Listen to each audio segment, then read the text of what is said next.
The M in BMW M used to stand for motorsport. Today, M makes sport packages for front-wheel drive 2 Series Grand Corollas, and it's this car's fault.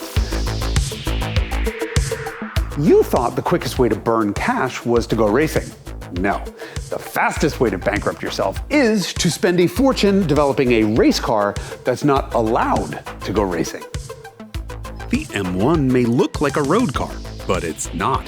This is a race car, and on the automotive hierarchy of financial disasters, BMW M1 is certainly among, well, the prettiest.